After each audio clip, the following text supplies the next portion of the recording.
Alors, petite liste des jeux du Gabon.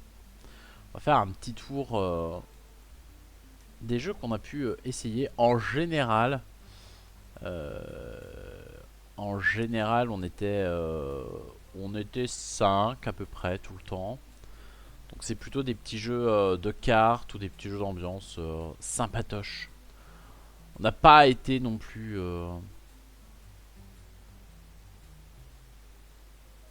on n'a pas été non plus jusqu'à oula, what's jusqu'à faire des gros jeux bien barbares. Donc là, il y a quasiment que des petits jeux. Je crois que je n'ai rien oublié, mais c'est probable que si.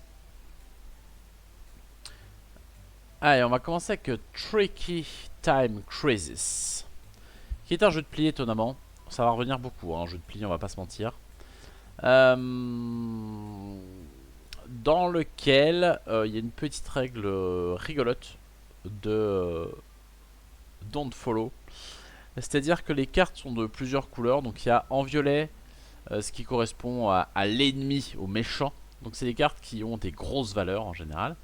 Et à côté de ça, on a des cartes vertes, jaunes, bleues, rouges, classiques, qui vont à peu près de 3 à 8, si je ne m'abuse. Avec une carte spéciale quand même par couleur. Comme là, on voit celle-là, qui a un petit pouvoir particulier. Dans Tricky Time Crisis, ce qu'il va falloir faire, c'est qu'à son tour, chaque joueur va devoir jouer une carte, mais d'une couleur qui n'a pas encore été jouée. Donc si on joue à 4, le paquet va être composé de 4 couleurs. Si on joue à 5, de 5 couleurs, etc. etc. C'est vrai que le dernier joueur est assez coincé en général sur ce qu'il peut jouer. Et qu'est-ce qui se passe? Et ben en fait il peut se passer deux choses. Soit le vilain gagne, soit les héros gagnent. C'est pas du semi-coop, hein, mais on a quand même d'un côté le méchant, le Dr. Tricky Time, et d'un autre côté les autres joueurs. Mais celui qui incarne Dr. Tricky Time change régulièrement. Donc si celui qui a joué Dr. Tricky Time joue par exemple cette carte là qui vaut 15, et bien pour que les autres gagnent, il faut que la somme des cartes jouées par les autres joueurs soit supérieure à 15. Simplement. Supérieur ou égal d'ailleurs. Sinon, c'est le Dr. Trick Time qui l'emporte. Si les héros l'emportent, ils vont pouvoir chacun leur tour choisir une des cartes qui est posée et la mettre devant lui. Sachant que si je prends un 6 rouge devant moi par exemple, bah, ça me fait 6 points, ce qui est plutôt pas mal. Le problème c'est qu'à partir de la deuxième fois où je récupère une carte d'une couleur que j'ai déjà, donc ce qu'on va éviter de faire mais qu'on n'aura pas le choix à un moment donné, et bien tout simplement ça va me faire 2 points par carte de cette couleur. Donc je vais perdre les points de la carte que j'avais avant, mais par contre ça va se cumuler en double. Donc si j'ai 3 cartes de la même couleur, ça me fait 6 points, 4 cartes de la même couleur, 8 points, etc. etc. Évidemment les cartes violettes elles valent beaucoup de points, hein, puisqu'elles ont des grosses valeurs, donc je peux faire 19 points d'un coup si je garde celle-là. Mais évidemment une fois qu'on en a une, les autres vont gentiment nous laisser en avoir une deuxième pour nous plomber. On avait joué une première fois avec des mauvaises règles qui rendaient le jeu pas très intéressant. On a joué une deuxième fois avec les vraies règles cette fois. Et bon, j'ai trouvé le jeu gentillet, mais assez, assez peu intéressant en fait. On n'a pas non plus un choix immense. Euh, j'ai trouvé que le fait d'essayer de battre les autres c'est bien, mais tu choisis pas vraiment. Enfin, t'es souvent restreint à une ou deux couleurs et donc ta main est limitée sur ce que tu peux jouer. Donc tu joues surtout des cartes pour dire que tu joues des cartes et pour pas perdre, plus que vraiment parce que tu veux battre l'ennemi ou que tu veux t'en sortir. Moi je pense que je vais le noter à 5. Ça a baissé un peu sa moyenne, mais en même temps je trouve que 7,7 c'est un peu énorme. Et je vais le mettre dans Sauvé par la compagnie. Voilà, c'est pas un jeu catastrophique, mais j'y rejouerai probablement jamais. Et ouais, avec d'autres personnes, je pense que je me serais vraiment ennuyé. Voilà pour Tricky Time Crisis. Ensuite, on a joué à Trick of the Rails. Il n'y a pas d'image et c'est dommage. Parce que pour le coup, celui-là, il aurait été cool à voir. Trick of the Rails. Je sais pas s'il est sur BGA. C'est une bonne question. D'ailleurs, c'est avec cette couverture là qu'on a joué. 6,6. J'ai pas regardé celui d'avant. Alors je reviens là après, mais j'ai quand même envie de regarder Tricky Time Crisis. 7,3. Ah bah c'est dingue hein. Je trouve ça dingue qu'il soit aussi haut noté. Donc Trick of the Trails. On a fait qu'une partie, donc mon avis vaudra ce qu'il vaudra, c'est-à-dire pas grand chose, mais je m'en fiche. C'est un jeu de pli, cette fois, où ce qui va se passer, c'est qu'on a plusieurs couleurs de cartes avec des rails dessus.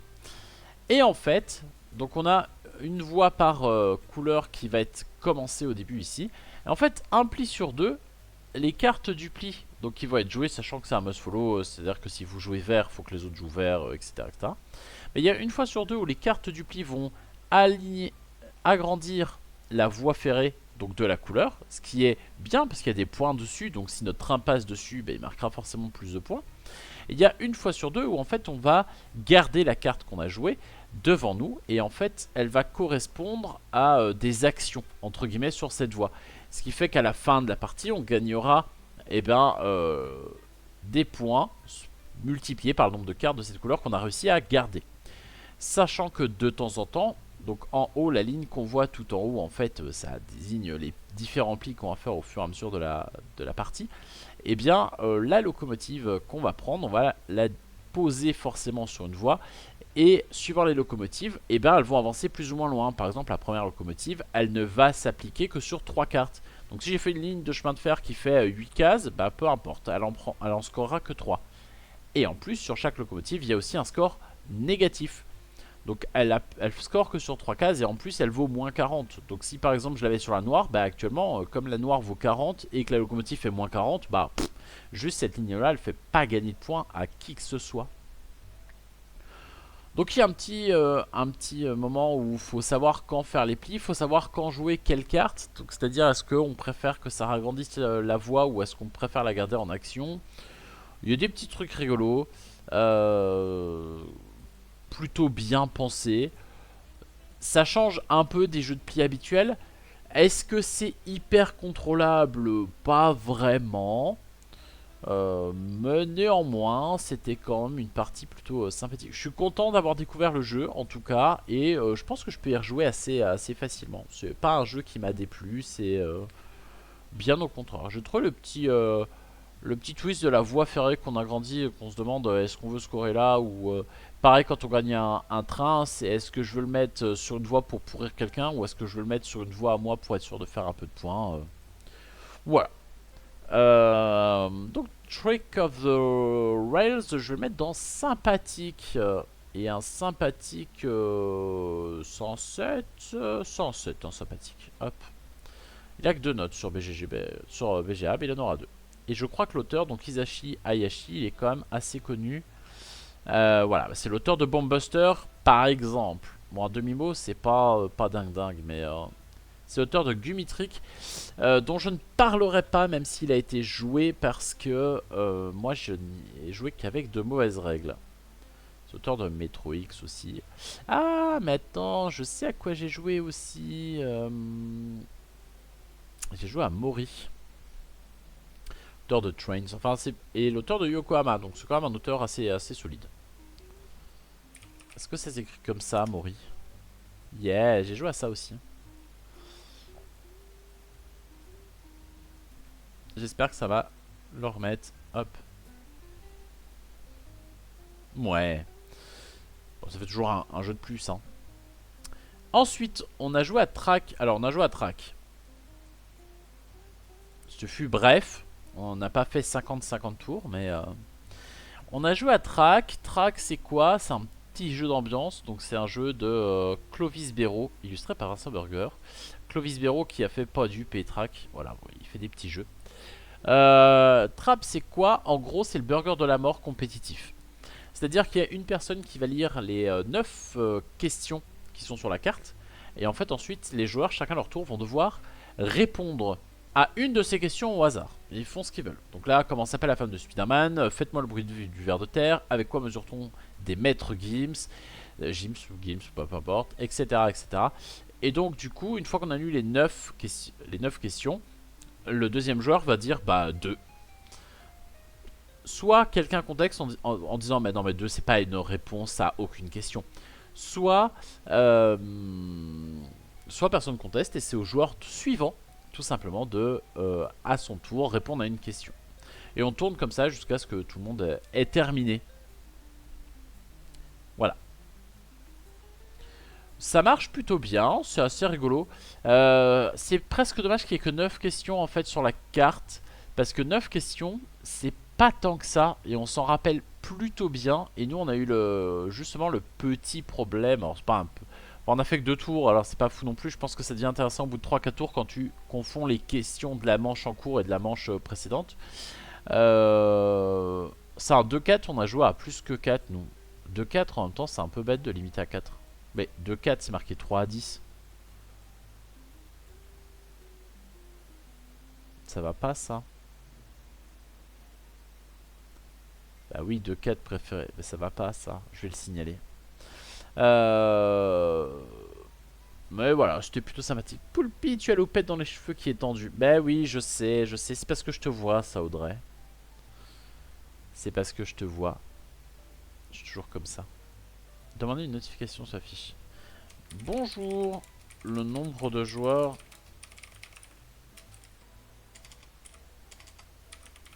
n'est pas bon.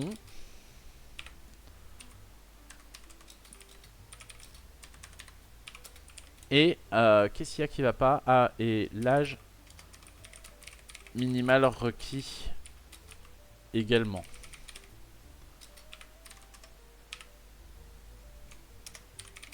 Et un bon courage à vous, toujours. C'est marqué 6+, mais sur la boîte, on voit plus de 12 ans, donc ça va pas. Heureusement, je ne t'attends pas autre chose, mais juste la houppette. Ça va sinon, mais ça va super bien, et toi? On fait un petit tour des jeux que j'ai pu jouer pendant les vacances. Voilà, donc on parle de jeux. Et donc track, je vais le mettre dans sympathique. Je pense que ça ira pas beaucoup plus haut. Mais c'est déjà pas si mal, hein. Ça, je peux faire. Tu sors de la douche, intéressant. Top 10. Top 10, c'est incroyable. J'ai mis 8,5, je vais modifier ça tout de suite. Je vais mettre 10. Voilà. Top 10, c'est un jeu d'ambiance dans lequel on a donc une petite phrase. Par exemple, quel objet fallait-il avoir lors du naufrage du Titanic? Enfin, c'est un texte d'ambiance qui nous met un petit peu dans un mood particulier. C'est un contexte principalement avec une échelle. Donc là, du moins utile au plus utile, chaque joueur a une carte qui va de 1 à 10. Et du coup, plus la carte se rapproche du 1, plus il faut taper ici du côté moins utile. Plus la carte se rapproche du 10, plus il faut taper du côté utile. Et chaque joueur va répondre ce qu'il veut, tant que ça correspond grossièrement à la carte qu'il a en main. Mais quand on dit ce qu'il veut, c'est vraiment ce qu'il veut. C'est-à-dire que suivant les joueurs avec qui vous jouez, ça peut être extrêmement fun. Et surtout, on peut partir sur tout et n'importe quoi. C'est pas un jeu de trash, on n'est pas obligé de partir trash, mais on peut quand même si on veut. Et en même temps, entre amis, on peut se permettre d'aller sur les terrains qu'on veut. C'est un jeu qui permet facilement d'avoir des petits clins d'œil, et c'est même plutôt encouragé. Et en même temps, on peut jouer à ça en famille, que ça reste soft. Là par exemple, l'objet le plus utile ou moins utile sur Titanic, une bouée canard, un jet ski, une machine à remonter le temps, un appareil à raclette. Il n'y a rien de choquant. Mais ouais, tu peux même sortir Mamie si tu veux, ou ce que tu veux. C'est un jeu qui fonctionne tout le temps.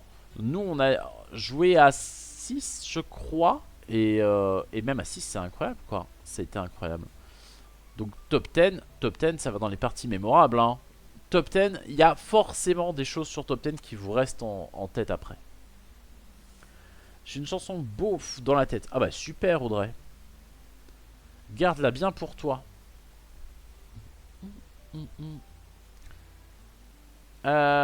Think or Swim. Pareil, c'est un jeu auquel j'ai déjà joué au préalable. Think or Swim, Donc un jeu coopératif. On peut dire que Top 10 fait partie de ton Top 10. En vrai, je pense que maintenant il doit en faire partie, ouais. Parce il est incroyable ce jeu. Voilà.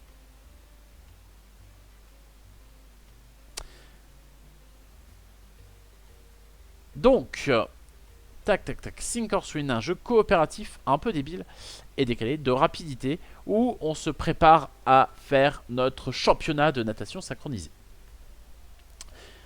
Qu'est-ce qui se passe dans Sink or Swim? Eh bien, chaque joueur va avoir des cartes en main et en fait, il va y avoir un plateau central avec donc des cartes défis entre guillemets.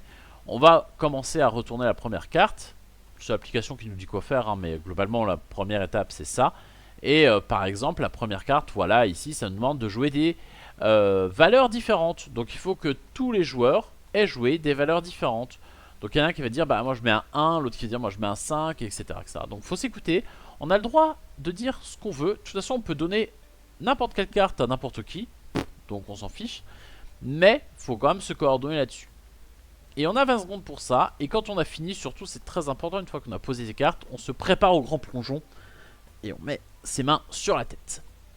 Une fois que on a validé, le chef, donc le capitaine, celui qui a le téléphone, doit valider dessus évidemment pour dire que hey, c'est bon, on a fait ça dans les temps. Si c'est pas bon, en gros, on va recommencer avec 10 secondes de plus. Si c'est bon, et ben hop, augmentation du défi. Maintenant, on a le deuxième. Et le deuxième ici, et ben, vous voyez que on doit soit tous mettre une carte qui vaut 8 ou plus, soit tous mettre une carte verte. Ça commence à se compliquer, sachant qu'il ne faut pas oublier qu'on a toujours le 1 à faire aussi. Et on continue comme ça, et à la fin, donc on aura les 5 à réaliser. Et en général, il y a un petit twist qui survient en plein milieu. Voilà. Est-ce que ça a marché en vacances? La réponse est oui. On a joué à 5, je pense que c'est un nombre optimal pour jouer. Mais en vrai, à 4 c'est fun, à 5 c'est fun, à 6 c'est fun. 3 j'ai pas trop fait, j'ai peut-être pas trop envie. J'ai un peu peur que ça soit peu.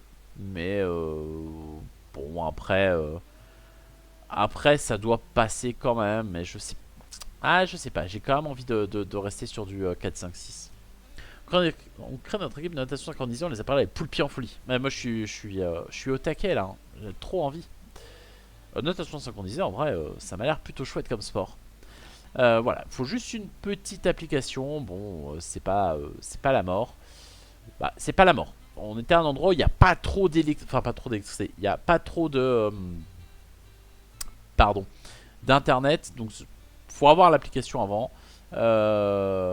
Sink or Swim. Je vais mettre dans partie mémorable, allez. Parce que c'était vraiment fun, quoi. C'est vraiment fun. Il y a quelques photos qui traînent là-dessus qui seront très drôles. Bon, je partage pas, c'est pas moi qui suis dessus. Mais il y a quelques photos un peu souvenirs dessus. Ensuite, Surfosaurus Max. Un petit jeu de Iquan Kwon qui est fait à l'Isis Garden, que pas trop mal. Pyramido, j'aime bien aussi.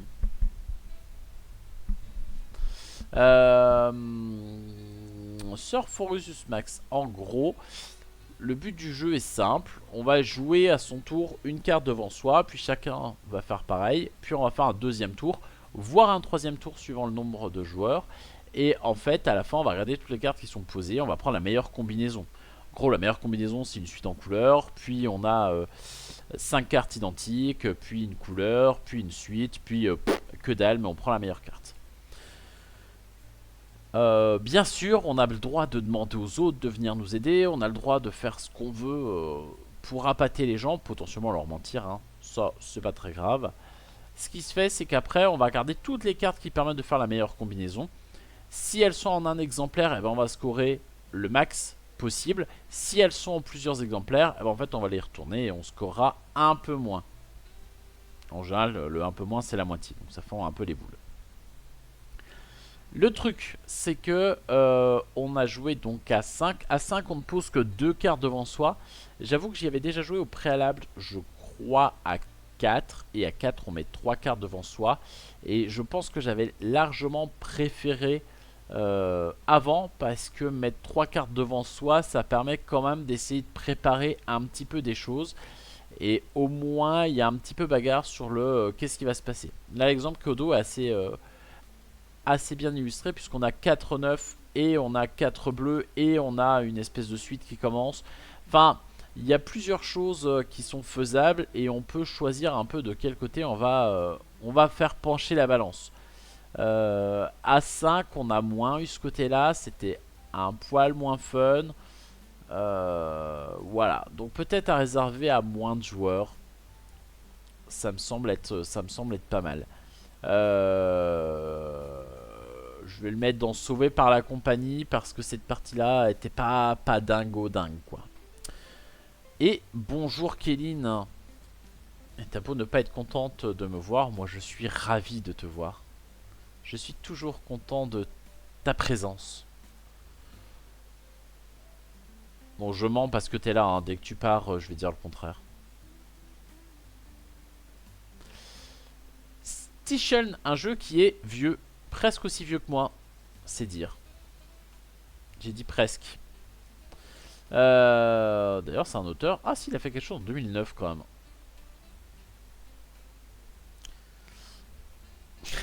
Ah, ouf, ça me rassure. Hop, et donc. Sticheln, c'est un jeu de cartes. Alors, magnifiquement illustré avec un thème incroyable. Comme on peut le voir ici. Ah, on a joué avec ces cartes-là, moi je dirais. Globalement, en tout cas. Qu'est-ce que propose ce jeu? Eh bien, c'est simple. Le jeu, en fait, on va avoir donc sa main de cartes avec plusieurs couleurs et des valeurs qui vont de 0 à 14. On va choisir une carte de sa main, on va la poser devant soi. Et en fait, cette carte-là, ça sera notre couleur maudite. Et donc, cette couleur maudite, le truc, c'est qu'on va faire des plis. Quand on joue une couleur, les autres ne sont pas obligés de suivre. Donc, si je joue rouge, les autres peuvent jouer ce qu'ils veulent. Ils peuvent jouer orange, ils peuvent jouer bleu. Il n'y a pas de règle. La seule petite chose, c'est que s'ils jouent une autre couleur, et ben en fait, la carte qu'ils posent, ça devient de l'atout. Et si ça devient de l'atout, et ben ça veut dire qu'ils prennent le pli. Problème, c'est que quand tu prends des cartes, c'est un point par carte, c'est bien, ça fait des points. Par contre, si tu prends des cartes de ta couleur maudite, donc de celle que tu as déterminée en début de partie, tu te prends la valeur de la carte en négative. Donc quand tu te prends un petit 12 et un petit 11 de la couleur que tu voulais pas avoir, le petit moins 23, il pique un peu. C'est moi, c'est plus à la mode dernièrement. Alors les jeux de plis, ouais, c'est très à la mode ces dernières années. Et nous, on allait voir quelqu'un qui adore les jeux de plis. Donc autant dire qu'on a beaucoup joué à des jeux de plis. Celui-là, comme je viens de dire, il date de 1993. Donc dire qu'il est à la mode, c'est un petit peu osé. Mais oui, c'est une mode qui est pas mal revenue. En plus, celui-là est magnifique, hein, très joli. C'est quoi ce streamer qui râle? Mais je râle pas, je râle pas. Donc voilà. Et c'est tout bête comme principe, c'est tout simple. Il n'y a pas 50 il n'y a pas 50 000 trucs à savoir de plus. Par contre, c'est incroyable. C'est malin, c'est tout ce qu'on veut. Je vais le mettre dans partie mémorable. Je pense que je me rappellerai facilement de mes parties de Sticheln. Et je pense que je vais essayer de me le trouver parce que je l'ai vraiment trouvé très cool. En tout cas, je vais essayer d'y rejouer cet été. Le précurseur, petite vibe DA du nain jaune. Ah oui, bah alors il a une DA des années 90 quoi. Je veux dire, t'as des couleurs avec des cartes. Tu vois? Ça c'est la bonne vieille époque où un jeu, le thème, wow. Là, les jeux qui traînent dans ton grenier, ils sont comme ça. Hein.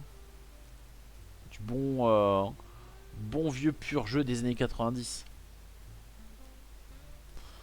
Bah, il y a beaucoup de jeux de plis hein, encore. Mais il y a quelques jeux qui ne sont pas des jeux de plis. Comme So Clover. Avec un accent anglais impeccable. So Clover qui est sorti en 2021. On a un peu plus récent, on est revenu un peu dans le présent. So Clover c'est quoi? C'est un jeu coopératif d'association de mots.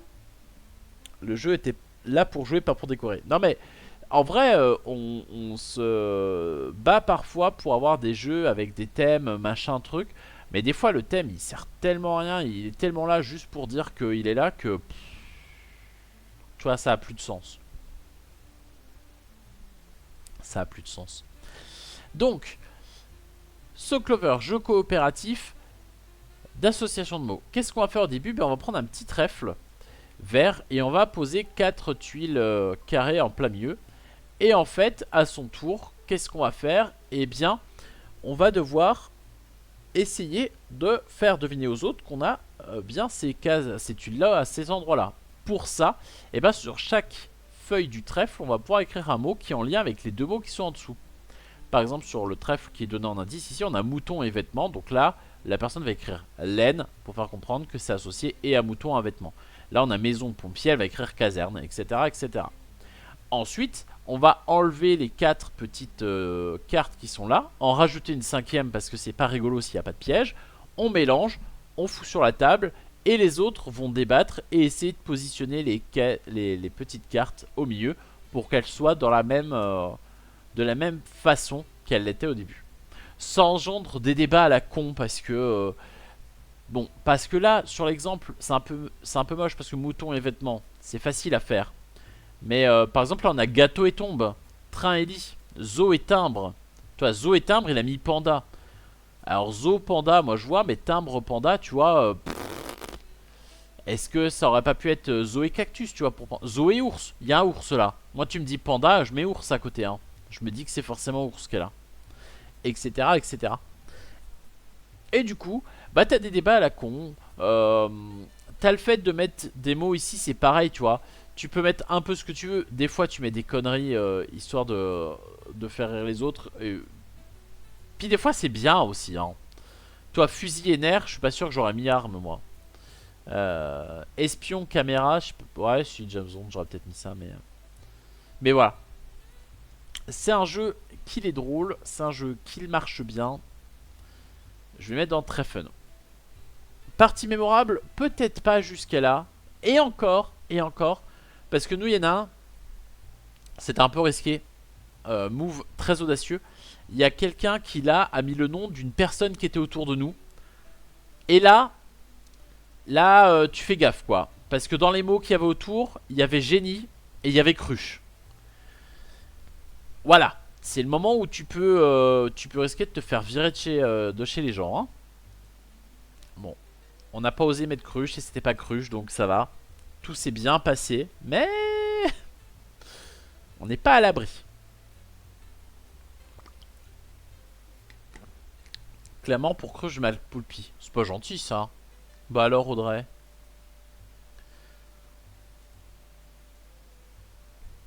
Bah, je mets gourde pour cruche. Voilà. Scout. Un jeu de Kei Kaijino. Qui est un jeu non pas de pli mais de défausse. Bon en vrai c'est quasiment pareil. Avec un super thème. Attention parce que ça fait tout. Un thème de cirque.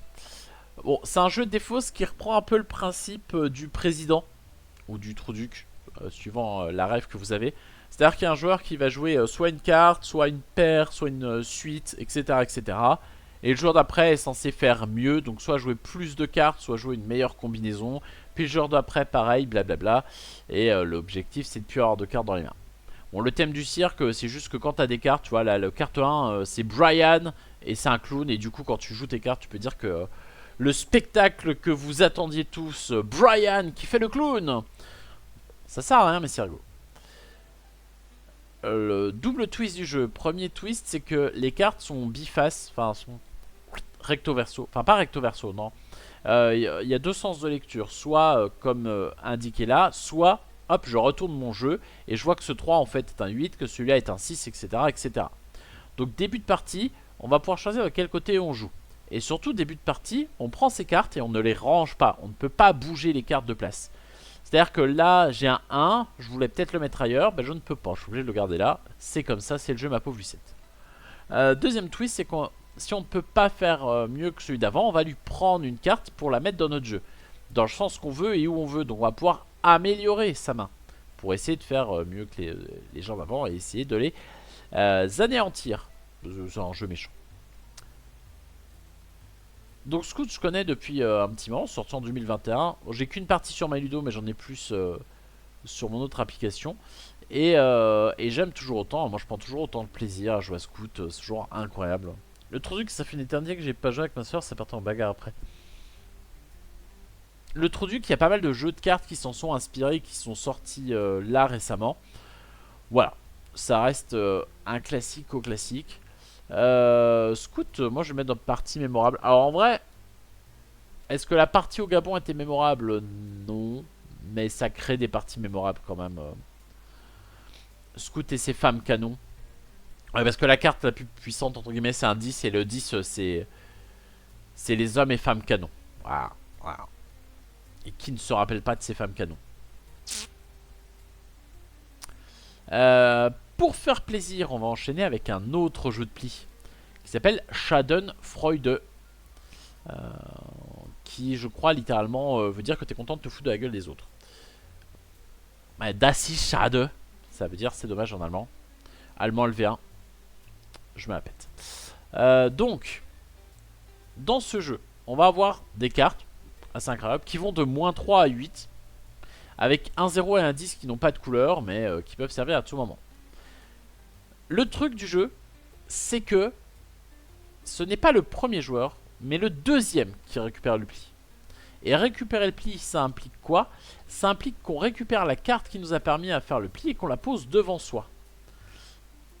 Et qu'est-ce que ça fait? Bah, ça fait qu'en fin de manche, toutes les cartes qui sont devant nous vont nous faire scorer.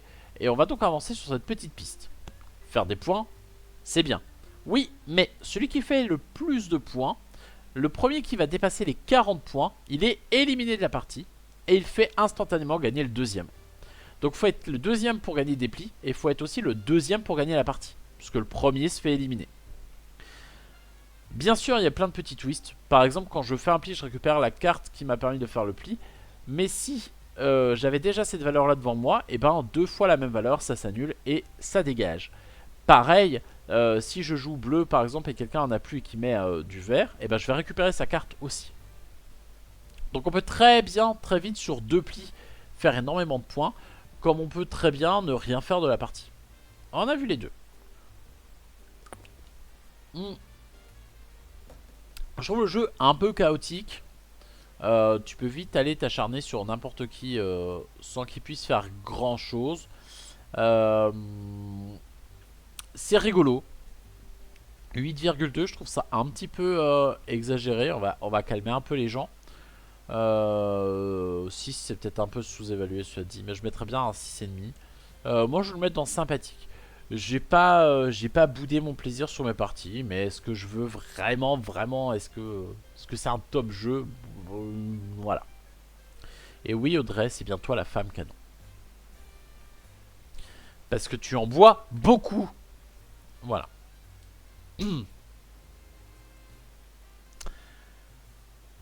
Rebel Princess. Alors, Rebel Princess, qui est un jeu de pli pour changer. On est quasiment sur la tier list des jeux de pli. Qui est sorti en français, cela dit maintenant. Hop. Rebelle Princesse, c'est quoi? C'est une... J'ai pas bu d'alcool depuis plus de 7 mois. Oh, bien joué, bravo à toi. Pas moi. Voilà. Rebelle Princesse, c'est un jeu de pli donc, qui reprend le principe de la dame de pique. Principe de la dame de pique, on a les 4 couleurs, donc cœur, trèfle, carreau, pique. Et en fait, tous les cœurs sont des cartes qu'il ne faut pas avoir. Et la dame de pique, c'est une carte qu'il faut encore moins avoir parce qu'elle fait encore plus de points négatifs. Et sinon, bah, jeu de pli classique, je joue trèfle, tu joues trèfle, blablabla. Interdiction de jouer cœur tant que personne n'a joué de cœur. Donc tant que quelqu'un ne s'est pas défaussé de cœur à un moment donné. Etc. etc. Maintenant, qu'est-ce qu'il y a de bien dans Rebel Princess? Qu'est-ce qu'il y a de différent? Deux choses. Déjà, le thème, pour une fois... Pour une fois, le thème est plutôt cool puisqu'on incarne des princesses qui en ont un petit peu ras-le-bol que les princes viennent les faire chier. Et du coup, eh ben, l'objectif, c'est de se refiler les princes. Donc on va essayer de refiler les princes aux autres en disant allez, hop, viens pas me chercher, va plutôt voir le voisin d'à côté. Et donc, au lieu d'être la dame de pique, la carte qu'il ne faut pas prendre, eh ben, c'est le crapaud, qui est en fait le prince déguisé en crapaud. Et ça, c'est pire parce qu'il est fourbe. Ce qui te fait croire que c'est un petit animal mignon alors qu'en fait c'est un vieux prince dégoûtant. Le thème je trouve vraiment chouette. Deuxième petit changement, on a tous et toutes des petites princesses qui ont des petits pouvoirs qui sont chaotique à souhait, mais en général très drôle. Et donc le troisième changement, c'est qu'à chaque manche, il va y avoir un événement qui va nous faire donner des cartes à notre voisin de droite ou de gauche, voire les deux. Et surtout, eh ben, qui nous fait changer les règles en fait du jeu. Et ça c'est chouette. Ça c'est chouette. Pourquoi je peux avoir un dessin, ça marche pas à la commande? Ah, j'ai dû la couper. Et ben, je te la réactive après, Audrey. Mais je me doutais que je l'avais coupé. Parce que je me suis dit que ça faisait longtemps que j'avais pas fait de dessin. Je finis. Va falloir que tu restes jusqu'au bout, Audrey. Mais tu auras ton dessin. Et si t'es gentil, je te le rembourserai même. Donc voilà. Rebelle Princesse, à fortiori à 5. Je trouve ça extrêmement chaotique. Mais je trouve ça très très fun. J'espère avoir un remboursement.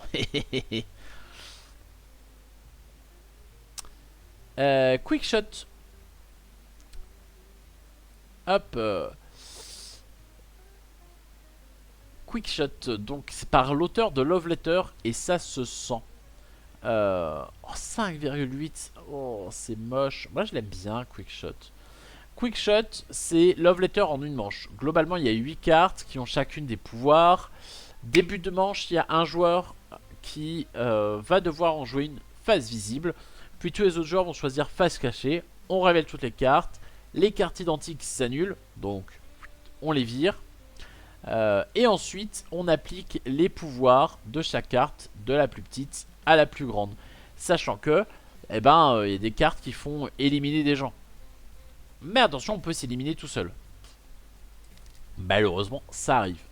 Une fois que la manche est terminée, soit il ne reste qu'une seule personne en vie et celle-ci a gagné, soit il y a encore plusieurs personnes en vie. Et à ce compte-là, qu'est-ce qu'on fait? Eh ben, on refait une deuxième manche, mais la personne qui devra jouer face visible, c'est celle qui reprend la carte leader, entre guillemets. Donc c'est celle qui a joué la carte de plus forte valeur.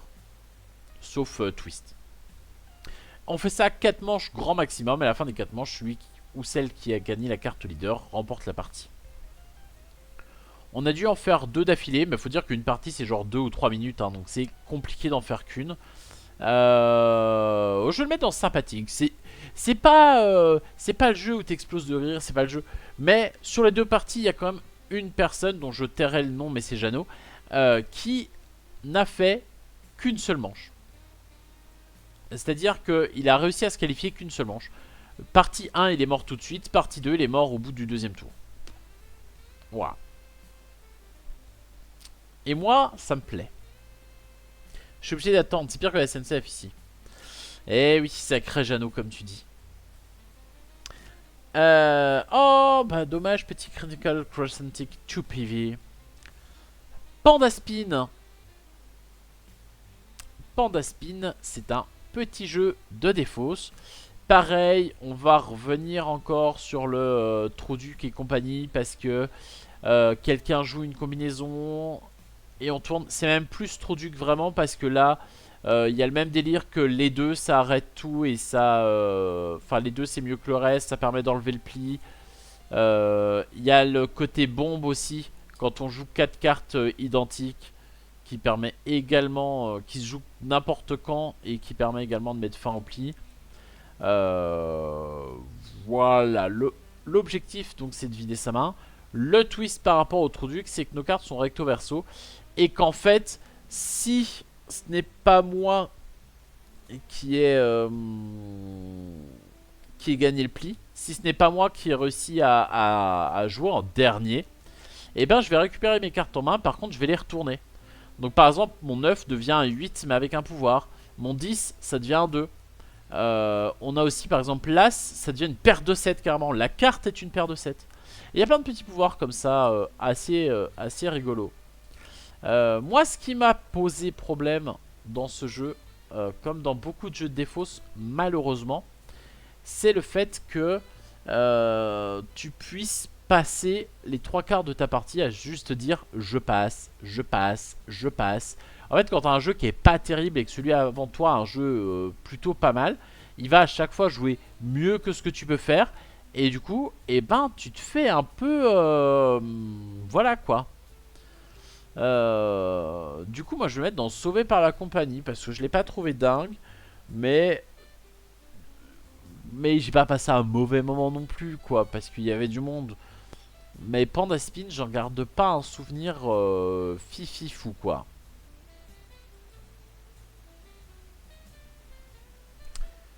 One Round, qui est un jeu coopératif. Je vois équipe alors qu'il n'y a pas d'équipe, c'est tous ensemble contre le jeu, mais enfin bref. Panda Spin, je l'ai pas noté, mais je pense que je vais mettre un 5, moi.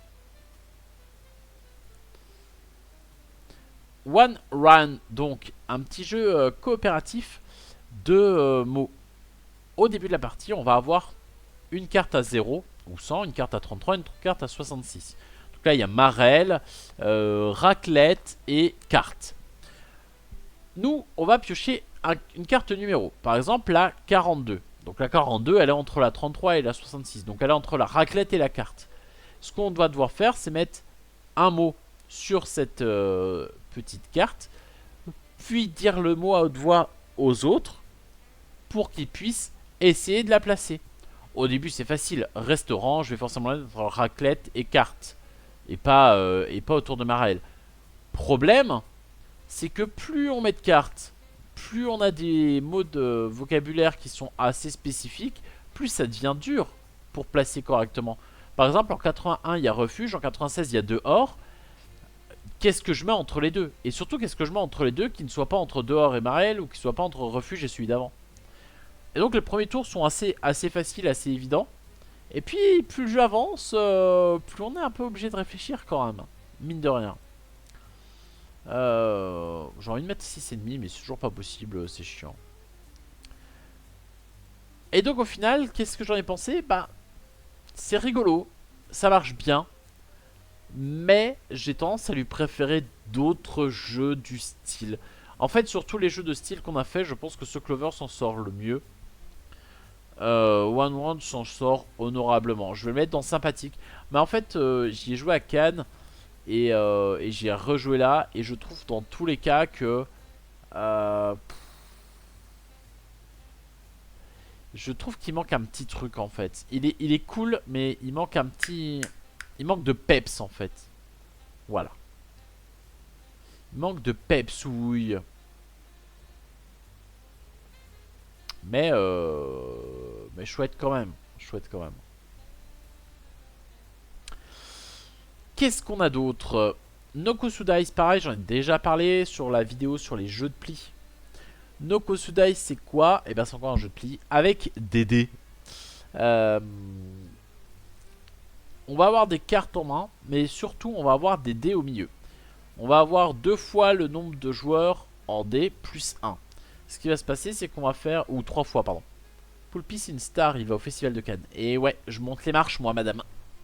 En vrai, je me suis déjà posé sur les marches du festival de Cannes. Donc, ce qui va se passer, c'est qu'on va avoir nos cartes en main. Et puis, on va pouvoir choisir chacun de notre tour un dé, puis un deuxième, puis un troisième dé. Sauf qu'à la fin, il en reste un. Bon, là, par exemple, c'est le 6 bleu qui reste tout seul. Et bien, le 6 bleu, il va déterminer les atouts. Donc à partir de maintenant, les bleus sont des atouts et les 6 sont des atouts aussi. Donc par exemple, le 6 jaune qui est posé là, c'est pas un jaune, c'est un atout. Puisque c'est un 6. Ça, avec les cartes qu'on a en main. On va devoir jouer toutes nos cartes en main et tous nos dés, sauf un. Le dernier dé qu'on va garder devant nous, c'est le pari qu'on prend. C'est-à-dire que si je garde un 4 devant moi, ça veut dire, ok, je fais 4 plis. Le petit twist du jeu, ce qui est assez rigolo, c'est que on va pouvoir essayer de plomber un petit peu les autres. C'est vraiment le côté qui est drôle, hein. À part ça, ça reste un jeu de pli sympa, mais pas renversant. C'est que on voit un petit peu quand même le jeu des autres, puisqu'on voit leurs dés. Et par exemple, si je vois qu'il a plus qu'un seul rouge, je peux essayer de jouer rouge pour qu'il soit obligé de le jeter et que du coup il puisse pas garder ce dé là comme étant son contrat. Waouh, pas très sympa, mais c'est des petits trucs comme ça qui peuvent être rigolos. Genre à la fin, s'il a gardé un 6 et un 1, je vois qu'il a déjà fait 2 plis, donc il a peut-être plus envie d'en faire 6 que 1. Bah, je peux essayer de jouer la couleur de son 6 pour exprès lui enlever. Bon, au-delà de ça, ça reste un jeu sympathique. C'est plutôt rigolo. J'y joue avec plaisir en vrai. Je vais pas le mettre dans très fun, je vais le mettre dans sympathique, voilà. C'est moi, Dédé. Mais oui, Audrey. Je te ferai des dédicaces. Je t'enverrai une photo de moi signée. T'inquiète pas. Ni plus ni moins, qui est un petit jeu d'ambiance où vous avez un joueur qui va avoir une carte avec un numéro, par exemple 3. Les autres qui vont avoir autant de cartes qu'ils veulent avec des questions. Et en fait, une fois qu'on pose la question, l'autre joueur doit dire si sa carte, si le numéro sur sa carte est plus élevé, moins élevé, ou si c'est ça. Et les questions sont assez connes. Là par exemple, on a 8 à l'envers. Par 8 à l'envers, ça reste un 8. Ah bah c'est moins du coup parce que j'ai 3 moi. Le seul chiffre qui commence par un H. Bon, c'était 8 aussi, c'est un peu débile d'avoir demandé ça, tiens. Le nombre de doyaux dans 4 litchis et 5 prunes. Bah c'est 9, bon bah on savait déjà que c'était moins. Le nombre d'yeux qui se regardent lors de la confrontation finale entre le bon, la brute et le truand. Et c'est des questions un peu bêtes comme ça, et un peu tricky, qui fait que le jeu il est fun quoi. T'as envie d'aller chercher les questions, t'as envie de poser des questions bêtes comme ça. Moi je vais mettre un 8. Et voilà, je trouve que le jeu est vraiment cool, le jeu est vraiment chouette. On a enchaîné l'équivalent de 2 parties on va dire. Et moi je trouve ça rigolo, voilà. Ni plus ni moins, moi je suis assez fan. Je vais pas mettre partie mémorable non plus, parce que je suis pas capable de citer ce qui a été dit ou ce qui a été fait. Mais c'était fun, c'était fun, c'était drôle. Mu&More, qui est un jeu de pli par équipe cette fois. Donc le mot équipe là il est plutôt bien utilisé. C'est un jeu qui reprend pas mal, on va pas se mentir, des sensations de belote. Moi qui suis un grand joueur de belote, hop, ça date de 95 mais ça a été revisité quand même il y a peu. C'est vrai qu'elle est moche cette version là. Moi j'aime bien... Qu'est-ce que j'ai fait? Mu&More Revisited.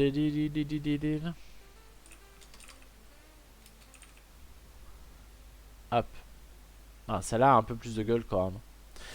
Globalement, on va avoir des cartes de plusieurs couleurs. Je déteste la belote, j'y comprends rien. Ouais, mais moi, la belote, ça me donne vraiment des sensations de jeu de cartes qui sont dingues. Le compter les cartes, le savoir qui a quoi, le voir, regarder les autres et essayer de comprendre ce qu'ils vont faire et comment ils vont le faire. Je trouve ça fou. Et je trouve que ça marche très bien au tarot. Et à la belote, t'as quand même ce petit truc d'être avec quelqu'un. Donc faut que t'arrives à communiquer avec sans communiquer avec.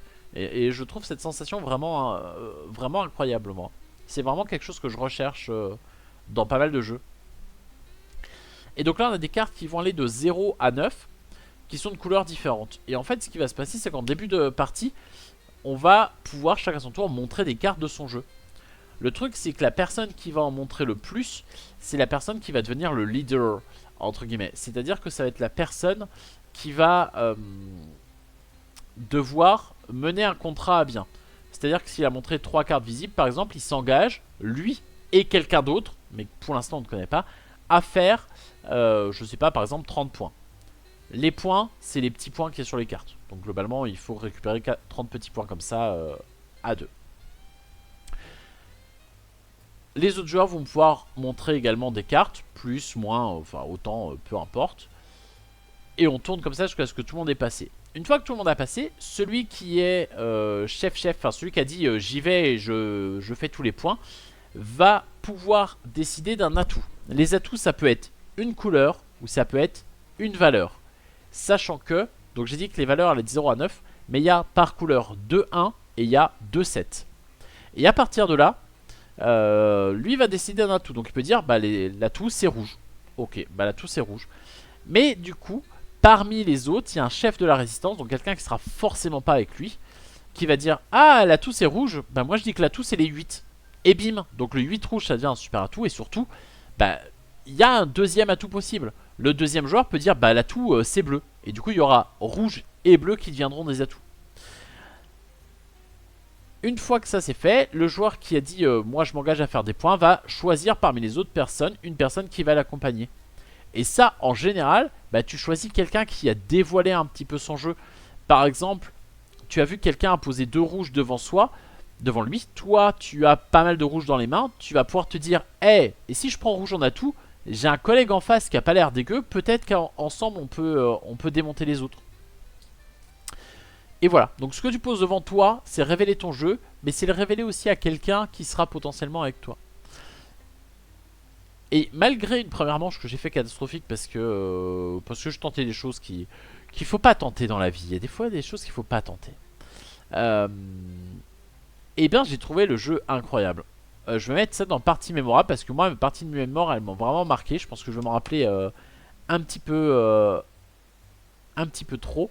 Et là j'ai vraiment très envie d'y rejouer quoi. Mort vraiment c'est peut-être le jeu qui m'a le plus marqué du séjour. Et un des derniers auxquels j'ai joué. Et il se joue très bien en 2 contre 3, ce qui est un peu pas forcément évident la première fois qu'on te propose un jeu de pli. En général, je dis jeu de pli c'est à 4, et celui-là, ouais. Audrey, c'est moi la résistance, Nico l'impression. Mais oui, on s'en fout de la résistance. Jeu de cartes suivant, jeu de pli. Ouh, ça manquait. Mori. Mori qui est un jeu de pli même s'il y a quelques dés. Alors faut que je m'en rappelle parce que c'est le premier qu'on a fait. Donc je descendais d'avion après genre 9 heures à être coincé dedans. Il faisait chaud et je venais de boire une bière. Mais je me rappelle quand même. Mori, donc on a un jeu de cartes avec 4 couleurs assez classique. Et on a 2 cartes qui sont face visible en début de partie qui sont des X. Le X c'est quoi? Globalement le X c'est une excuse. C'est-à-dire que quand un pli est joué, tu peux jouer un X en disant ah non, j'ai pas envie de le jouer moi celui-là. Jouer entre vous, moi je veux pas. Quand tu gagnes un pli, et bah tu gagnes également les X qui ont été joués pendant ce pli. Gagner des X, c'est bien, et en même temps c'est pas bien. Pourquoi? Parce que la personne qui en aura gagné le plus va se prendre des points négatifs. Par contre, la personne qui en a gagné en deuxième le plus va prendre des points positifs. Donc faut en gagner un peu, mais il faut surtout pas être celui qui en a le plus. Voilà. Autre petit twist entre guillemets, quand on fait un pli on récupère un dé au milieu. Et ça nous permet de jouer une couleur. Par contre c'est un dé qui vaut l'équivalent de 0 quoi. C'est juste ouais j'ai cette couleur, mais j'ai pas envie d'utiliser la carte que j'ai dans la main. Il y a aussi un système de points avec les cartes qu'on a en main. Il y a des cartes qui font des points positifs, des cartes qui font des points négatifs. Donc on essaie de refiler celles qui valent des points négatifs. On essaie de prendre celles qui valent des points positifs, etc. Le jeu est plutôt joli. Moi je l'ai trouvé plutôt rigolo. Je crois que je suis à peu près le seul de la tablée à avoir apprécié un petit peu le jeu. Oh, ça reste un jeu qui restera pas à mon avis dans les annales hein, mais moi je vais le mettre dans sympathique. Moi je l'ai trouvé plutôt cool. Faut pas tenter l'expérience, c'est pas ouf, tu retrouves avec la morph sous les doigts. Ouais d'accord Audrey, il y a effectivement des choses qu'il faut pas trop tenter.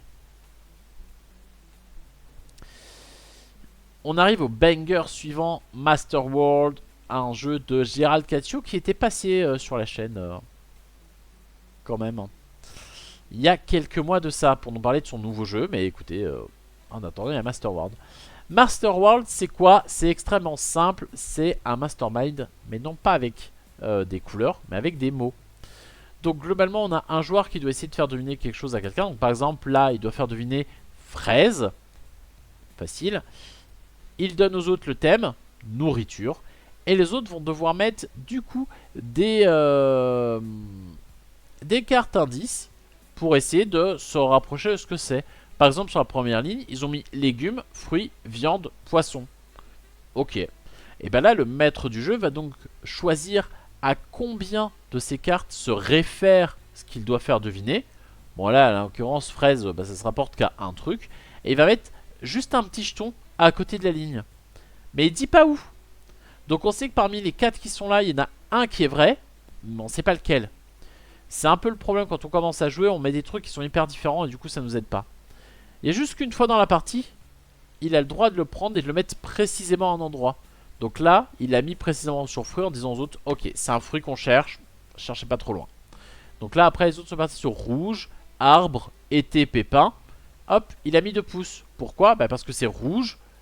Et j'aurais tendance à dire que c'est pour l'été, mais c'est plutôt le printemps. Enfin, ça pousse pas sur un arbre, c'est pas en été et ça, ouais, ça a des petits pépins.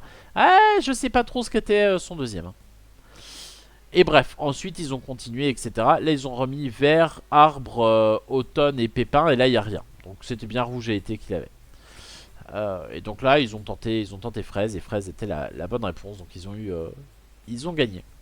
Euh, le jeu est censé pas durer longtemps, mais nous on est parti dans des délires, on est parti dans des explications, dans des débats sans fin. Master World, ça reste dans les parties mémorables. Une partie de Master World, moi je m'en rappellerai tout le temps en fait. D'ailleurs, j'avais joué avec le mot fraise avec quelqu'un qui ne savait pas que c'était un fruit. Et ben je peux vous dire que quand vous cherchez un légume euh, rouge, mais qui pousse dans la terre. Enfin, je sais plus ce qu'on avait, mais il y a un moment donné, juste on pouvait pas trouver. La personne n'avait pas l'air d'être au point sur les fraises. Et c'est magique comme jeu, c'est incroyable. Et je l'ai essayé en famille et ça marche plutôt bien en famille aussi. Alors en famille on peut un peu tricher si on veut, on peut être un peu plus sympa avec les indices, mais voilà, Master World ça reste un banger absolu.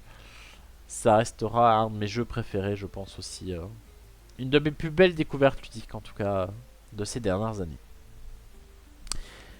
Luz, qui est un jeu de pli, parce que ça faisait longtemps. Et une petite partie de déduction en effet. Pourquoi? Parce que Luz au début on reçoit un paquet de cartes. C'est bien, on est content comme d'habitude quoi. On va trier son paquet de cartes. Voilà, plutôt normal. Et on va le donner à son voisin de gauche. Sauf que son voisin de gauche il va pas regarder les cartes. Il va juste les étaler face cachée. Donc en fait quand on joue, bah, on voit les couleurs des cartes. On sait que la plus grande de chaque couleur est à gauche, la plus petite à droite. Et qu'elles sont classées dans l'ordre. Bah, on sait pas ce qu'on joue. On sait pas ce qu'on joue. Donc si notre voisin joue vert, bah on sait qu'on jouera vert, mais alors qu'est-ce que j'ai là? Bah, aucune idée. Pas vraiment aucune idée, parce qu'en fait on va pouvoir quand même regarder ce qu'ont les voisins autour, puisque eux aussi ne voient pas leurs cartes. Donc on voit ce qu'ont les autres, mais on voit pas ce qu'on a. On peut en déduire un petit peu ce qu'on suppose avoir. Et ça tombe bien, parce qu'il faut aussi estimer le nombre de plis qu'on va faire. Donc on va voir ce qu'ont les autres, on va se dire ah bah je dois avoir ça ici, là je dois avoir ça. Évidemment comme il y a des cartes mises de côté on peut pas être sûr et certain de ce qu'on a. Mais on va essayer d'estimer ce qu'on a pour pouvoir estimer le nombre de plis qu'on va faire. Et encore estimer le nombre de plis qu'on va faire, on n'est jamais sûr que ça marche vraiment. Le seul point négatif je trouve du jeu, je vais le mettre 8 moi, c'est le scoring qui est un peu bizarre. Parce que dans le scoring il y a une montée en puissance qui, à mon avis, n'est pas nécessaire. Voilà. Il a peut-être pensé à la fraise qui correspond au col. Non, mais je sais pas à quoi il a pensé, mais je pense qu'il a pas pensé à grand chose. Hein. Et des fois, il y a des gens qui ne pensent pas. C'est pas grave, hein. On va juste pas jouer à ce genre de jeu avec eux. Et donc, Lose, incroyable. Lose, très drôle. Long Shot. Long Shot, c'est quoi? C'est un petit jeu de roll and write sur fond de course hippique où on va un joueur va lancer 2 dés, un qui correspond à une valeur, un qui correspond à un numéro de cheval, et en fait on va faire avancer les chevaux qui correspondent, enfin le cheval qui correspond au numéro et potentiellement d'autres chevaux. Et ensuite avec ces dés, bah, on va devoir soit augmenter un pari sur un cheval, soit acheter le cheval, soit plein de trucs. Objectif à la fin être celui qui a le plus de puntos, de points possibles. Pour ça, bah, on gagne des points quand notre cheval est arrivé premier ou deuxième, ou qu'on a réussi à faire des points. On a réussi à miser sur le cheval qui est arrivé premier, etc. etc. Le jeu était sympathique. Moi, je l'ai trouvé assez long pour ce que ça proposait. Ça propose pas grand chose en vrai. C'était pas non plus hyper rafraîchissant. J'ai trouvé ça un peu gnangnan. En fait, dans le même, enfin, dans le même style. Non, mais dans le même domaine, on a ah, je vais pas m'en rappeler forcément. Mais il y a un autre jeu sur la course hippique qui est sorti il n'y a pas si longtemps que ça non plus. Où là par contre la course va assez vite. Il faut que tu paries en temps réel. Il faut que tu sois plus rapide que les autres pour parier, etc. etc. Et j'ai trouvé ça un peu plus prenant. Celui-là j'avoue que t'as quelqu'un qui lance les dés. T'attends un peu qu'il fasse ce qu'il a à faire. Puis ensuite toi. Puis ensuite l'autre. Puis ensuite l'autre. Et je sais pas, j'ai trouvé ça un peu chiant en fait. Euh... Bonsoir, je passe une tête rapide, je dois finir la préparatif pour l'alchimie. Mais oui, Diogo, merci à toi et bon courage pour l'alchimie. J'espère que tu vas trouver ton bonheur là-bas. Et donc, Longshot, j'hésite, je vais le mettre là. Bon, en vrai, Longshot, ça m'a pas... Ça m'a pas plu. Voilà, faut le dire. Je n'ai pas aimé Longshot. Pas grave, hein. King's Tracker, qui est illustré par Erwin Galilou. Erwin qui Twitch de temps en temps également. Qui a fait Flashback, qui a fait Tell Me More, qui a fait Packet Chips. Ah, c'est elle qui a fait Packet Chips. Ok, voilà. Donc Erwin Galilou, on retiendra. Et donc King's Tracker, donc qui arrive chez Pixie, mais on a joué avec la version asiatique, super, un seul vote, 10, très bien, on sent pas du tout l'éditeur qui est passé par là. Ça me fait toujours rire quand je vois ça, moi. Erwin, pensez à toi, mais oui. Je lui ferais bien SO, mais je suis pas sûr de son pseudo, donc on va pas faire de SO. Ah, mais tu le connais toi, Diogo, non? T'es déjà allé la voir, Erwin? Il va me dire oui, mais il va pas s'en rappeler. Est-ce que tu connais pas le Twitch de Erwin? Ah, si que je l'ai en fait. Oui, c'est totalement elle. Bah, elle s'appelle Erwin en fait.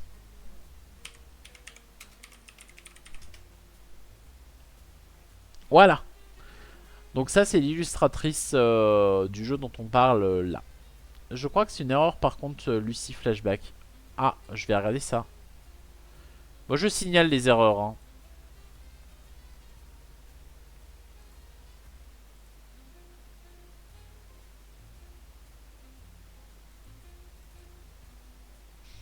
Illustré par Laure de Châteaubourg. Ah oui, effectivement. Je peux le signaler là, je pense. Je dois avouer que Flashback, moi, j'ai pas aimé du tout, mais... Ah, elle est graphiste dessus. Elle est pas illustratrice. Donc elle est peut-être vraiment graphiste dessus. Donc je vais pas le signaler finalement. C'est peut-être pas une erreur.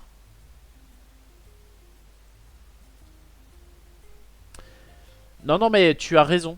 Déjà, c'était effectivement pas elle l'illustratrice, donc tu avais totalement raison. Et ça arrive à tout le monde de faire des erreurs, donc si c'était trompé... moi je vais aller sur celui-là. Je dois avouer que... Même si... même si je suppose qu'elle fera un boulot fantastique dessus.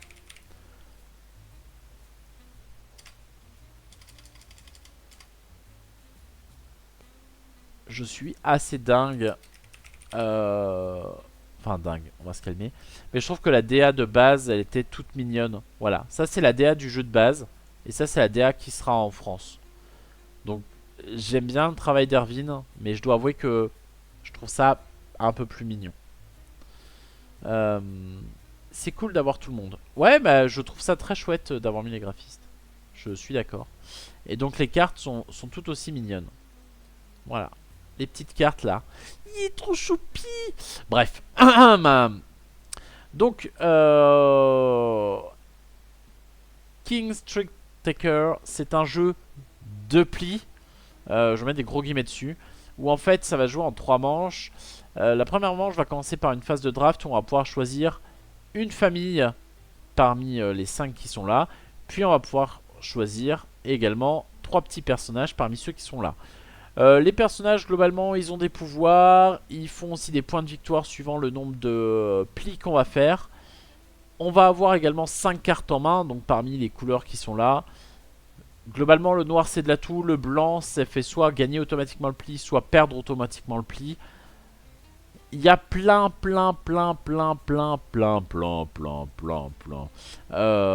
de pouvoirs, donc je vais pas passer là-dessus non plus parce que trop long. Je suis pas là pour expliquer le jeu en long, en large, en travers. Mais il y a plein de petites choses à voir. Moi ce qui m'a un peu dérangé, sans que ce soit problématique, hein, mais pour un jeu de pli avoir que 5 cartes, bah, ça fait que si les 5 cartes sont pourries, elles sont pourries et t'as quelques personnages qui te permettent de changer des cartes. C'est bien. Voilà. Moi je dois avouer que j'avais fait une manche par exemple où j'avais 4 cartes bleues dans les mains. Ce qui était nul parce que ça te permet pas de faire des plis. Ça m'a pas permis de faire grand chose. J'ai pris une carte pour piocher. J'ai repioché 3 cartes bleues. Bon. Intéressant mais ça m'a rien permis de faire. Donc j'ai passé une manche à rien faire. Je vais pas trouver ça fifou. Pareil, il y a des rois que je trouve plus puissants, plus intéressants que d'autres. Bon, est-ce que c'est moi ou pas, je ne sais pas. J'y ai joué qu'à 5. Je sais que justement parmi les gens qui étaient au Gabon avec moi, ils ont refait une partie à 2 et ils ont trouvé ça beaucoup plus contrôlable et peut-être plus intéressant du coup. Donc peut-être que finalement, c'est un jeu qui sera bien à 2, ce qui est assez rare pour un jeu de pli. Mais en même temps c'est pas vraiment un jeu de pli. Et moins bien un 4. Moi si je dois le noter brut comme ça, je lui mets un 6. Parce que je l'ai pas trouvé, je mettrais même moins en vrai, mais je vais être gentil. Et je vais le mettre dans Sauvé par la compagnie. On a passé une bonne... Enfin on a passé un bon moment parce qu'on était entre nous. Mais j'ai eu l'impression de bouffer des règles, beaucoup de règles pour un jeu qui finalement se veut être un jeu de combo pli qui est pas non plus si intense. Après, je dis ça, il est à 7,6 sur BGG, ce qui est quand même pas dégoûtant. Et ils disent que le mieux c'est 3 à 4. Ouais, mais moi j'ai vraiment pas trouvé ça fou à 4. Donc je suis peut-être passé un peu à côté aussi. Hein. Je sais pas. Je maintiens mon avis. On va pouvoir passer sur Haricot. Haricot, c'est beau la vie pour les grands et les petits. Haricot, c'est un petit jeu de cartes encore. Bon, on a fait que ça. Hein. Haricoté. Hop. Ah oui. Ok. Donc, on va devoir se défausser de sa main. Pour ça, à son tour, on va jouer autant de cartes qu'on veut. Hein, mais globalement, l'objectif, c'est de tout se débarrasser. Ce qui va se passer, c'est que quand quelqu'un joue une carte, toi, tu peux jouer une carte au-dessus. Soit tu peux cumuler plusieurs cartes identiques et on fait la somme des cartes. Donc là, par exemple, le premier joueur a joué, a priori, c'est celui-là, il a joué un 3. L'autre d'après a joué 2-5, donc ça fait 10. Donc là, on est à 10. Celui d'après a joué un 15. Ok, on est à 15. Et en fait, la carte 16, elle est en double avec la carte 2 et la carte 17 est en double avec le 1. Donc là, il a joué 2-16, donc il a joué 32. Et à son tour, qu'est-ce qu'on fait? Et ben, soit on augmente la valeur ici, soit on passe, et si on passe, on pioche une carte. Du coup, on ragrandit son jeu. Ce qu'il est également possible, c'est de dire, bon, cette manche-là, je la gagnerai pas, je me casse, j'arrête, c'est bon, j'arrête les frais. Et quand on fait ça, on peut se débarrasser d'une suite dans sa main. Par exemple, le joueur qui est en bas là, s'il se dit, ah ouais, non mais moi de toute façon, j'arriverai rien à me débarrasser, donc autant que je me barre maintenant, et ben il peut virer un 7, un 8, un 9. Hop.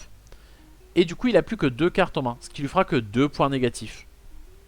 Puisque oui, le joueur qui termine en premier gagne un petit jeton victoire qui fait 3 points positifs. Et tous les autres se mangent un point négatif par carte qu'ils ont encore en main. Voilà pour Haricot. Ben, le petit twist de compter ses cartes, enfin de faire la somme des cartes pour essayer de s'en débarrasser. C'est rigolo 2 minutes quoi, mais le jeu est beau quoi. Voilà, le jeu est beau.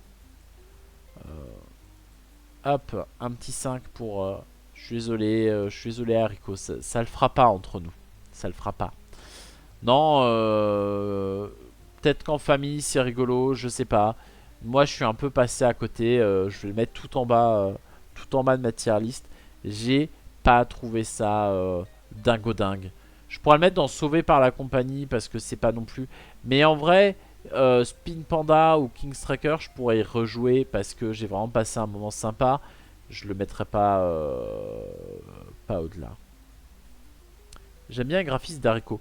Ben, moi, je le trouve très joli. Je suis d'accord. Même s'il n'y a pas vraiment de thème, je trouve que les cartes sont belles et que pourquoi pas des haricots après tout. 5-3-5, un jeu sur la météo. Non, on s'en bat les steaks, hein. C'est juste un jeu avec des cartes numérotées et c'est tout. C'est un jeu de défausse pour changer un peu parce qu'on aime bien les jeux de défausse. En vrai, je commence à saturer sur les jeux de défausse plus que sur les jeux de pli. Hein. C'est cool, un haricot, ça fait péter. Eh oui. Alors, imagine quand on a 15 ans. Et il s'appelle Oh Mew Mew en VO. Oh Mew Mew. Voilà, bah, j'aurais peut-être beaucoup plus apprécié le jeu s'il s'appelait vraiment Oh Mew Mew, quoi. Oh, ça avec des chats. Hein. Bon, bref. Pourquoi le jeu s'appelle 5-3-5? Sors de mon corps, la beaufrie. Tant que c'est pas le haricot qui sort de ton corps. Parce qu'en gros, on a les cartes de 1 à 5, puis on n'a pas de 6, puis on a 7, 8, 9, puis on n'a pas de 10, puis on a 11, 12, 13, 14, 15. Voilà, globalement. Et comment on joue? Bah, à son tour, on joue ce qu'on veut. On peut jouer des paires, on peut jouer des cartes seules, etc. etc. Mais ce qui est intéressant, c'est qu'on peut melder. C'est-à-dire que si quelqu'un avant nous a joué 1, 2, 3, bah moi je peux arriver derrière et jouer 4, 5. Mais oui, c'était plus joli avec des chats et des chiens. Je sais pas pourquoi ils ont changé le thème sur de la météo. Là, on s'en fout de la météo. Et du coup, si je fais ça, bah, comme il y a 1, 2, 3, 4, 5 de jouer et qu'on peut pas faire mieux que ça, et ben on remballe les cartes et ça va être à moi de relancer le tour d'après. Petit twist également, c'est quand quelqu'un joue un 8, comme le 8 c'est la carte la plus chiante à jouer, et ben quand quelqu'un joue un 8, ça arrête également immédiatement le tour en cours. Voilà. Oh mais il y a plein de trucs différents en plus. Est-ce que j'ai apprécié le jeu? Je vais pas mentir, la réponse est bof. Mais là c'est moche, en plus ils ont fait des trucs un peu graphiques, ça a plus de valeur. Parce que ça fait partie comme... En fait, je n'ai pas enchaîné les parties des deux, mais presque. Mais en fait, ça et Spin Panda, ça, ce que je déteste dans les jeux, et c'est un vrai je déteste, hein, pour le coup, c'est pas juste je le dis, mais en fait ça va. Euh, c'est que on a possibilité de passer littéralement tout le temps. Et moi, un jeu qui me dit ne joue pas, passe, passe, passe. Mais j'ai pas envie, moi, j'ai pas envie de faire de regarder les autres jouer, je veux jouer quoi.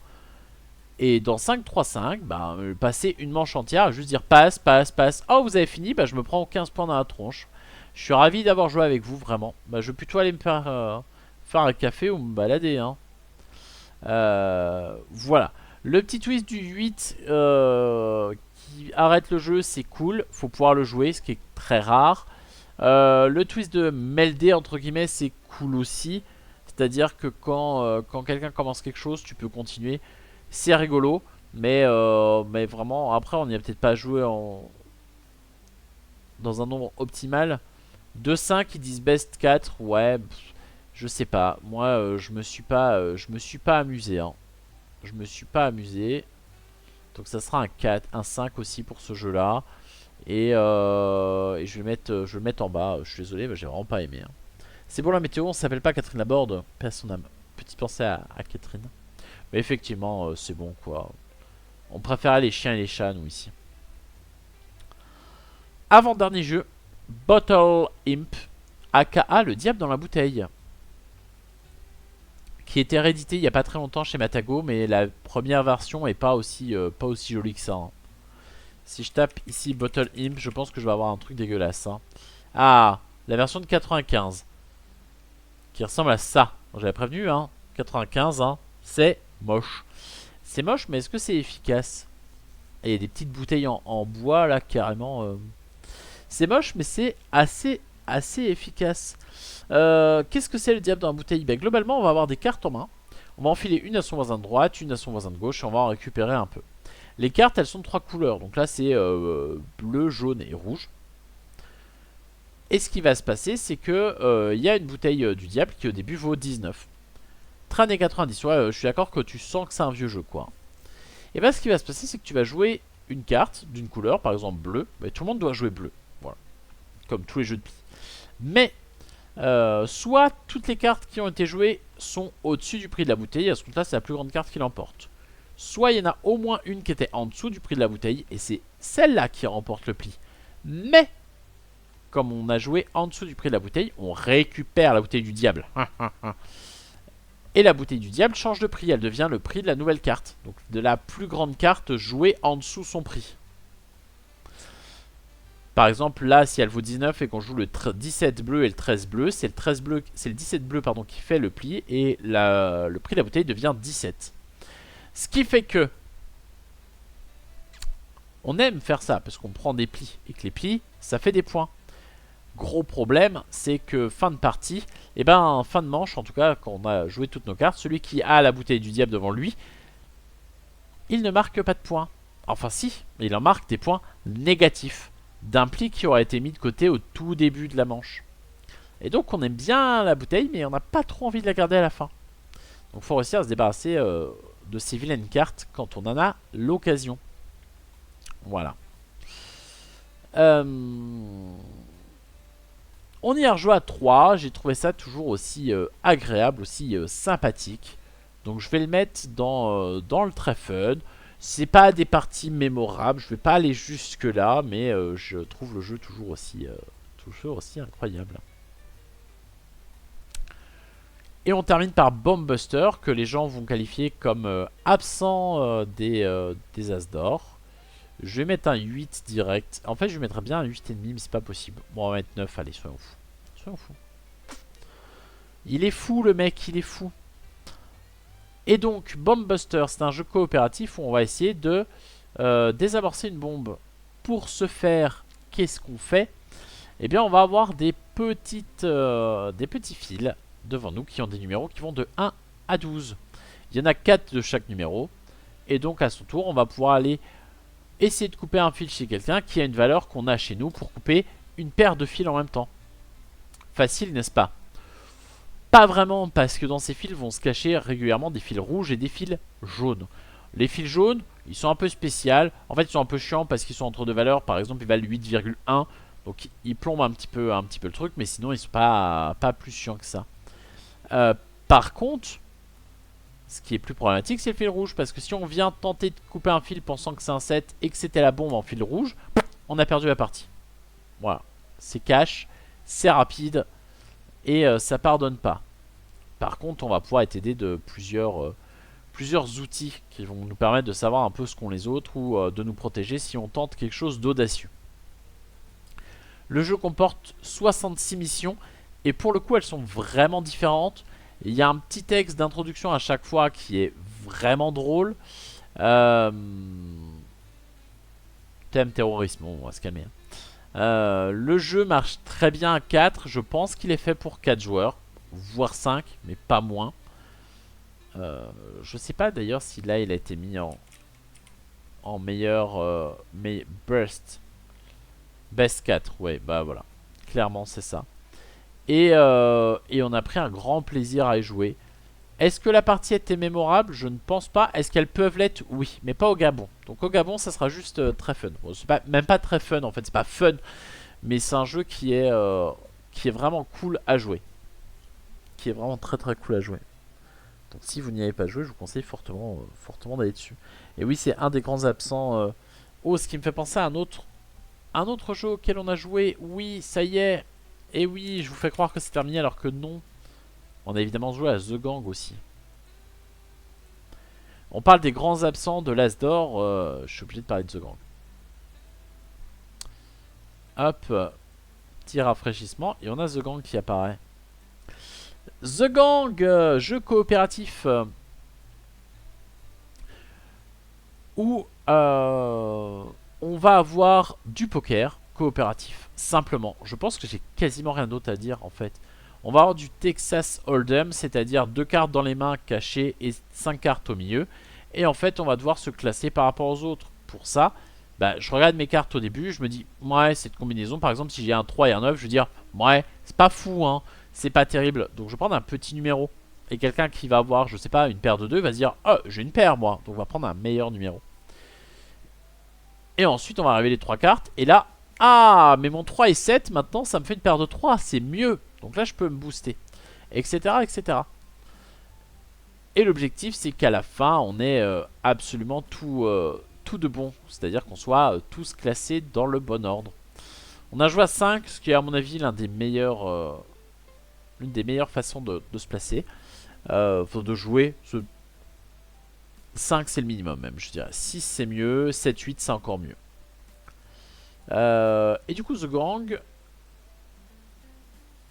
Ah, moi je le trouve très fun, hein. Je veux pas dire que c'était mémorable. À nouveau, pas ces parties-là. J'ai des parties mémorables de The Gang, mais pas ces parties-là. Mais celles-là, vraiment, vraiment, vraiment, vraiment, elles étaient folles. Ces parties-là, je vais en garder, je vais en garder de bons souvenirs. Mais ça restera pas non plus dans les annales de mes parties de The Gang. Et ben voilà, on a quand même fait un tour pas dégueu dégueu là-dessus, hein. Pas dégueu dégueu. Avec 6 jeux dans les parties mémorables. Après Scout, effectivement, la partie qu'on a fait là, elle mériterait peut-être d'être descendue d'un cran. Allez. Ok. Et les autres, beaucoup de jeux très fun, beaucoup de jeux sympas. Mais globalement, en fait, on a passé un moment qui était tellement agréable, qui était tellement bien, que même les jeux que j'ai mis en bas, ils sont tout de même... j'ai pas pleuré sur la partie, non, j'ai pas pleuré sur la partie, heureusement, mais il y a aucune partie où je me suis dit, oh là là, qu'est-ce qu'on se fait chier, machin, parce que on était... le long shot, par exemple, on était en train de boire une bière en papotant, en faisant autre chose en même temps, donc oui, oui, long shot, j'ai quand même passé un bon moment dessus, même si je pense que le jeu est pas spécialement pour moi et que c'est pas ce que je préfère, j'ai quand même kiffé ma partie. Mais je pense que le jeu est pas ouf et que j'y rejouerai pas. Voilà pour ça.